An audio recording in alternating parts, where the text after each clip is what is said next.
Assalamualaikum warahmatullahi wabarakatuh. Salam sejahtera buat kita semuanya anak-anakku sekalian. Alhamdulillah pada kesempatan ini Ibu masih diberikan kesempatan untuk membersamai kalian dalam pembelajaran kita ya, pada mata pelajaran matematika peminatan.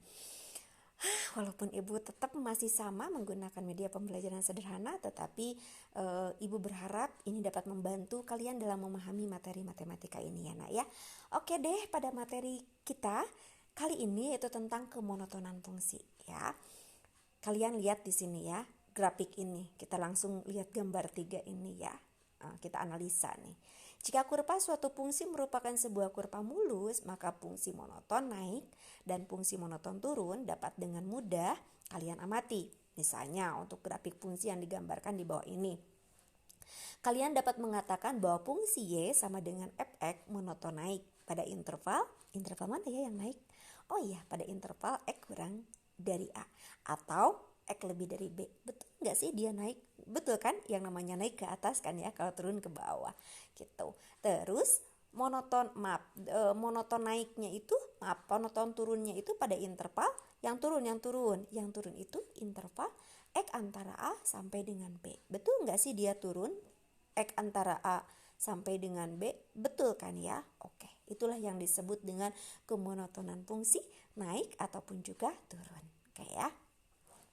Anak-anakku sekalian, secara aljabar pengertian fungsi naik dan fungsi turun ini adalah sebagai berikut. Misalkan f fungsi trigonometri yang terdefinisi di selang L gitu ya. Fungsi f disebut dengan naik pada selang L jika untuk setiap x1 dan juga x2 di L dengan x1 kurang dari x2, maka fx1 kurang dari fx2. Namanya juga naik. Kalau naik kan ke atas, artinya si fx1-nya harus lebih rendah atau harus lebih kecil dibandingkan dengan fx2. Paham ya? Sedangkan sebaliknya, fungsi f dikatakan turun pada selang L jika untuk setiap x1 dan juga x2 di L dengan x1 kurang dari x2, maka fx1 lebih dari fx2. Namanya juga turun.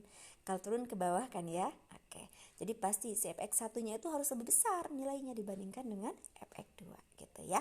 Paham kan ya?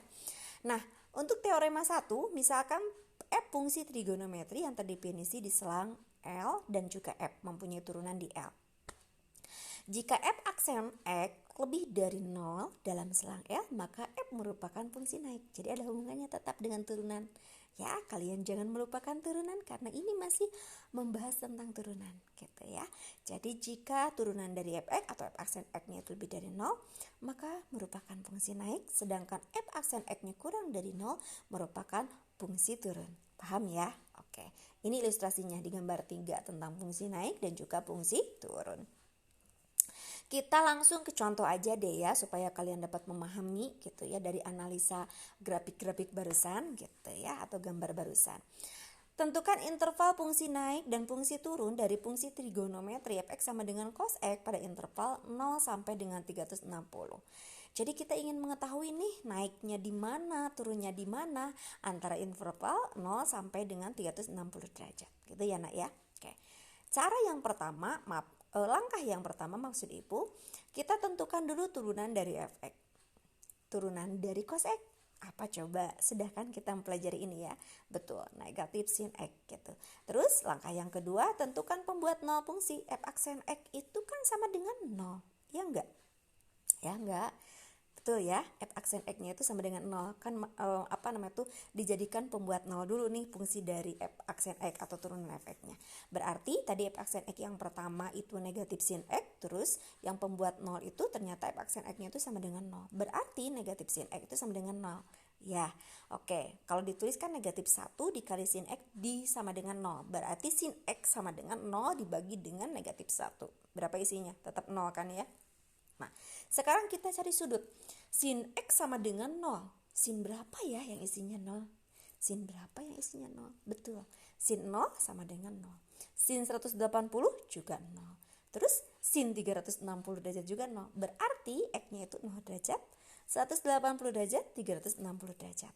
Oke. Sekarang baru kita tentuin nih.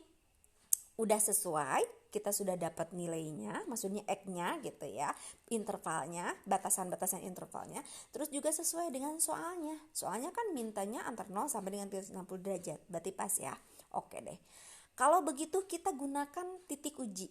Yang pertama, pada daerah interval 0 derajat sampai dengan 180 derajat. 0 sampai dengan 180 derajat. Kita ngambil sudut berapa ya? Sudut 30 derajat aja ya.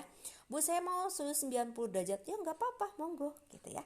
Kita masukkan ke dalam turunan fungsinya. Turunannya itu kan tadi negatif sin X. Berarti negatif sin dikalikan dengan 30. Negatif sin 30. Sin 30-nya kan setengah. Terus di sini ada negatif, berarti negatif setengah. Betul nggak? Berarti f aksen X-nya itu kurang dari 0. Kan jawabannya negatif setengah. Berarti kurang dari 0 kan? Nah, dapat definisi sendiri dong. Kalau f aksen X-nya itu kurang dari 0, sesuai dengan yang tadi Ibu bilang, berarti dia naik apa turun? Turun. Betul. Sip. Berarti pada interval 0 sampai 180 derajat, dia itu fungsinya adalah turun. Gitu ya. Sekarang ke 180 sampai dengan 360. Kita mulai ya. Misalnya mau sudut berapa ya? Nah, langsung aja ya. Kalau di dalam buku ini 210 katanya. Bu, saya 240 aja. Mah enggak apa-apa. Misalnya kita turutin buku aja ya, 210. 210 berarti negatif sin 210. Oke. 210 negatif sin 210. 210 itu ada di kuadran mana? Di kuadran 3. Apa rumusnya? 180 ditambah alfa. Apanya berarti diganti dengan 30 kan supaya jadi 210. Oh, berarti sama dengan negatif sin 130. Jangan lupa juga di kuadran 3 itu sin positif negatif. Jadi negatif yang pertama adalah karena memang kita sedang mencari negatif sin X gitu ya. Dan X-nya itulah 210. Dan negatif yang keduanya itu adalah karena dia itu ada di kuadran 3 untuk sin 210 itu. Berarti negatif sin 30 itu ya. Negatif sin 30. Negatif bertemu dengan negatif itu positif. Jadi plus atau positif sin 30. Berarti berapa isinya? Setengah. Positif kan ya? Oke.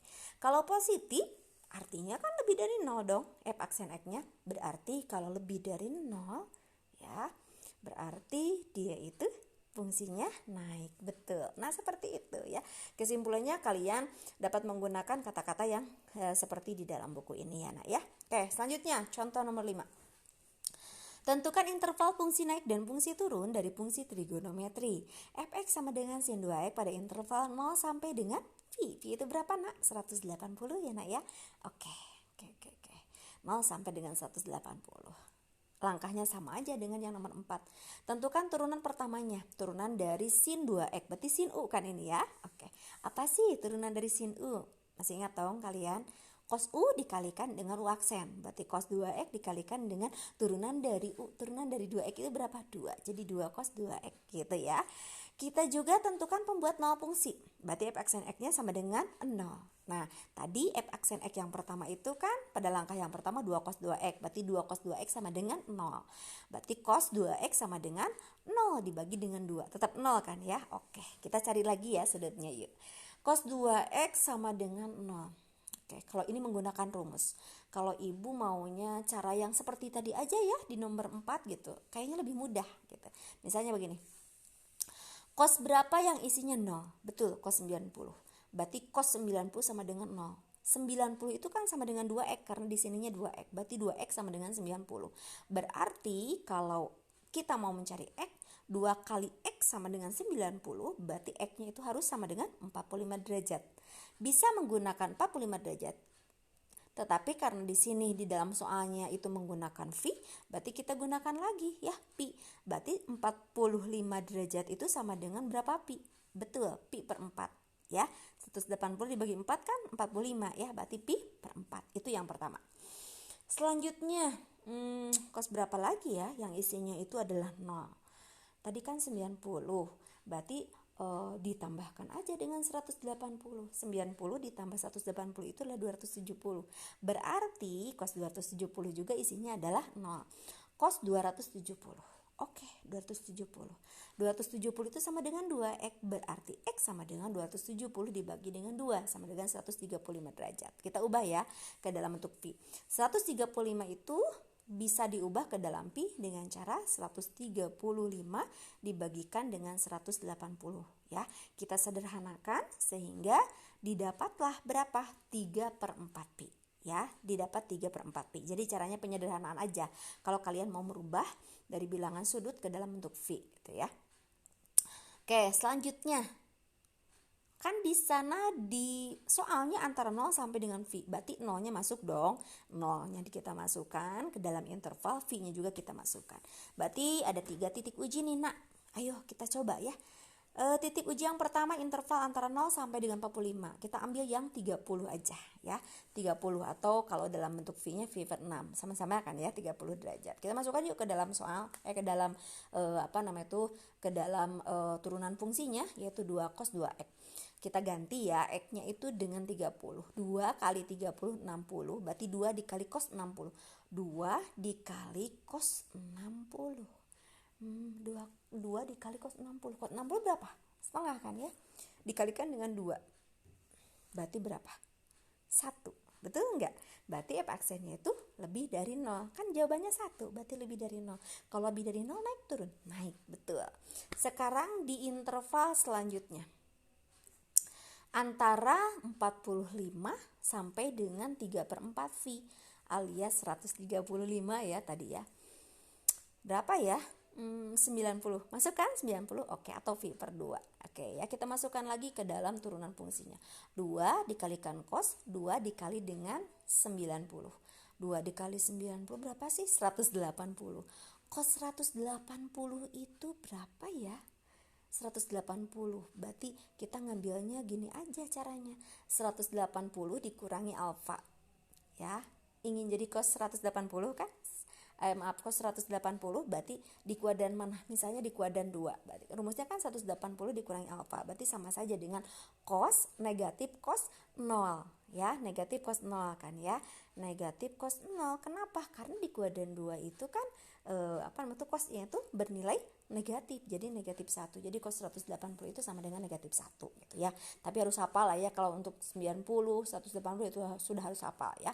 Jadi cos 180 itu adalah negatif 1 dikalikan 2 negatif 2. Berarti aksen X-nya kurang dari 0 dong. Kalau kurang dari 0 gimana coba? Tuh turun. Oke, satu lagi. Antara 135 sampai dengan 180. Nih ibu ngambilnya 150 ya. 5/6 pi alias 150. Kita masukkan lagi ke dalam rumus. Nah, 2 dikali cos dikali 2 cos 2 dikalikan 150. 2 dikali 150 itu berapa? 300.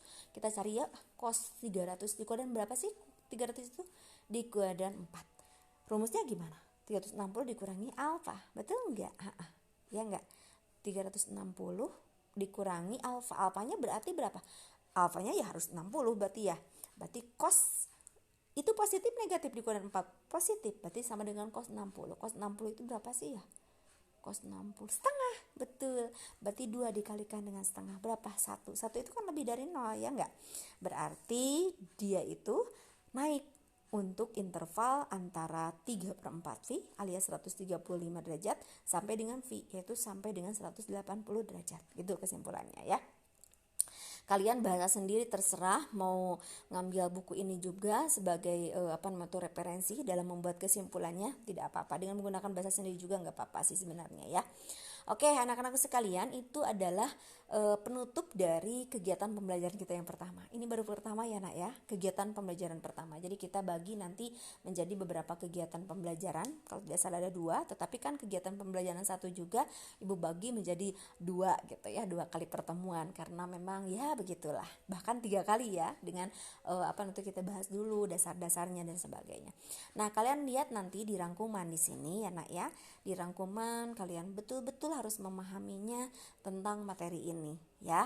Nah, nanti kalau kita ketemu secara VTM, kemarin kan nomor 1 sampai dengan nomor 4 sudah dikerjakan. Dan alhamdulillah kalian itu ternyata paham. Nah, alhamdulillah sekali. Nanti kita bahasnya itu nomor 5, berarti yang belum ya.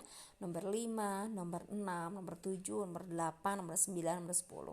Ibu usahakan memang tidak ada PR, tidak ada tugas ya nak ya. Tetapi kita kerjakan di sekolah. Tetapi kalau di sekolah belum selesai, baru nih kita kerjakan. Sisanya itu baru di rumah sebagai penugasan kalian ya. Supaya nanti kalian lebih terlatih lagi untuk menyelesaikan soal-soal seperti ini. Anak-anakku sekalian, sekian pembelajaran untuk kali ini. Terima kasih. Mohon maaf Ibu apabila ada penyampaian Ibu yang kurang jelas, kurang paham, mungkin dirasa oleh kalian dan sebagainya. Cari referensi sebanyak-banyaknya ya Nak ya. Terima kasih. Wassalamualaikum warahmatullahi